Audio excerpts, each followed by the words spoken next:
Flight is an exhibition that features works by Kultur, Frida Rupabo and Eric Magassa. And these are three artists that work with themes to do with remembrance and reckoning, amongst many other things. So for this exhibition, remembrance and reckoning stuck out. And the exhibition also departs from the question, what happens when we sift through history and its archives?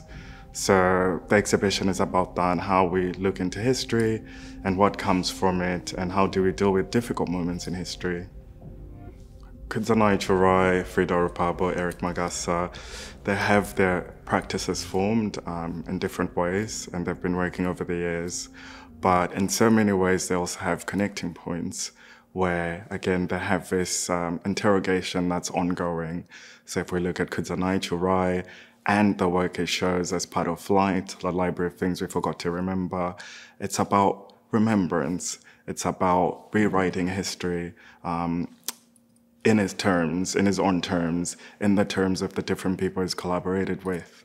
If we look at Frida Rupabo and the beautiful works that she makes from archival material, found material, she's also working towards this rewriting of history according to her terms, paying attention to autonomy, resistance, paying attention to the silences, paying attention to what has been purposefully hidden and bringing it to the surface through this obstruction, through this cutting and reassembling.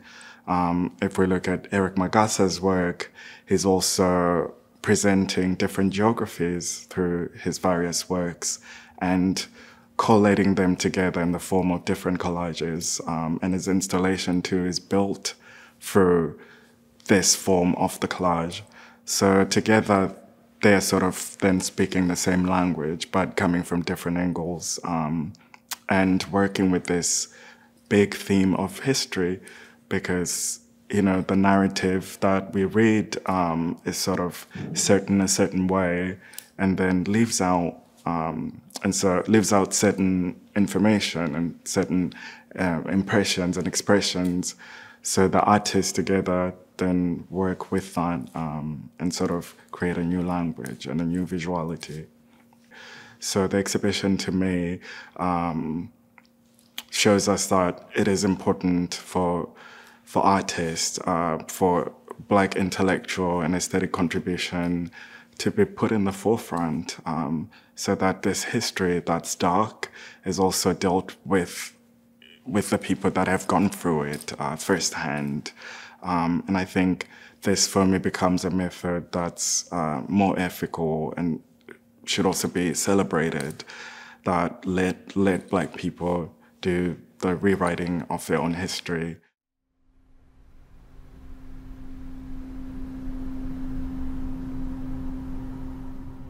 The Library of Things We Forgot to Remember is like an audiovisual, it's an audiovisual library, essentially like an audiovisual archive of,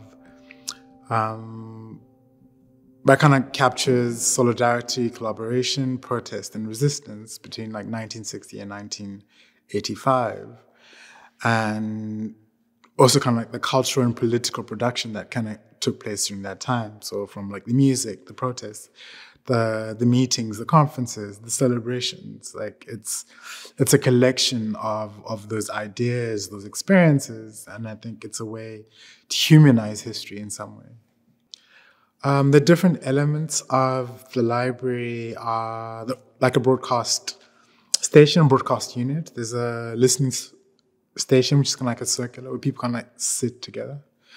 And then there are kind of posters, a calendar, and dividing those three sections. So it's like it's trying to make the library kind of like an immersive experience, because you have the audio elements and you have the kind of the visual elements that are connected to each other. So you move in between or through those things, through the sound installation and through kind of like the visual elements that are kind of presented on the wall. I got interested in the different expressions of freedom movement. That happened when I moved back to Zimbabwe in 2014. And it was kind of by chance that I found out there was like a vinyl press machine that was in Zimbabwe and pressed for most of Southern Africa. And I think through that, like I started kind of like buying up whatever was available. And an interesting thing started kind of emerge, like the different connections between musicians and their kind of like political activity. And then that within Southern Africa, and then started to expand it to like Central Africa, North Africa, West Africa, East Africa.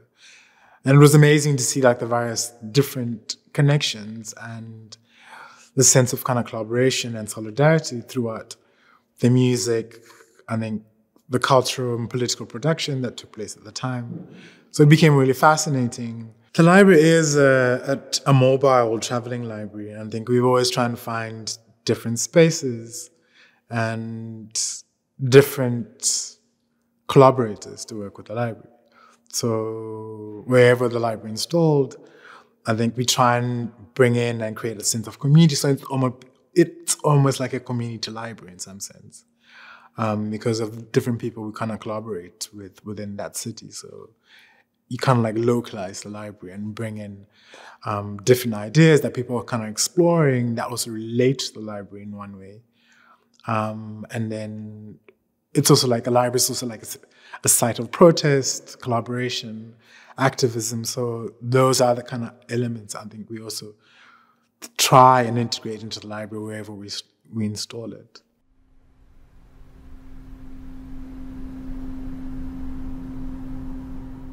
Blinking Blind is an installation that deals with history, starting from my own personal archive, bringing family members, combined with images from the Swedish involvement in the transatlantic slave trade, also lifting black figures in Swedish history. In my work, I combine images of my family members with historical figures in a method that I call patchwork. Is a method of linking the past history with the present in a way of trying to understand. And in order to understand, we need to look at the past. For me, color is very important because color sits in your heart, in your soul, and your spirit. Color has the ability to bypass your head and hit you straight in your belly. Color is a tool of magic. Color has the ability to make you dream, to make you fly. Color is also radical. Color as a gesture of love and a way to use color to heal. Color is joy. And most importantly, color is for me a way of suggesting new ways of thinking through dreaming. The mask is a recurrent element in my art practice. The mask in Africa has traditionally been used to define relationships between individuals, communities, environment, and the cosmos. I use the mask as a power to reclaim and deconstruct a Western art history, filling the gaps and adding new suggestions. Blinking Blind is also an attempt to care for an archive that doesn't know how to hold space for her narrative, trying to heal the wounds. Blinking Blind is most of all a space of reflection, remembrance, celebration, and future blessings.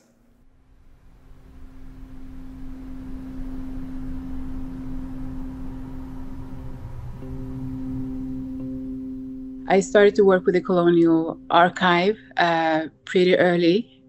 And I came across it while I was tumbling. I was on Tumblr and Instagram, and then I came across different pages that posted a lot of colonial images that I started to make use of in my own work. Up until then, I had been working with private footage, family photographs. So it was, in a way, a big shift away from very private digital collages to using this colonial material in my work. I work with resistance in my art through the gaze. I think the gaze is the most profound thing, or the thing that I'm looking for when I'm going through, especially the colonial archive, is the way the subject is staring back. And for me, this is linked to this transformation of becoming a subject, or making yourself a subject with a voice. It's important that you are creating something out from you. And this is what I'm doing, because I'm speaking through myself, and I'm choosing the images, and I'm decomposing, taking things, cutting, adding, leaving things behind that doesn't speak to my own reality. And I think by doing that, you are already challenging a way of seeing, which is linked to a dominant way of seeing, which is linked to whiteness. I think it's important for me to also to make the viewer understand that the viewer is also being seen, and that the viewer have a position, and that the viewer's worldview or understanding of something is not neutral or objective. And in that you will create this type of dialogue of what do you see, and why do you see the things you see, or understand the things you understand. Yeah.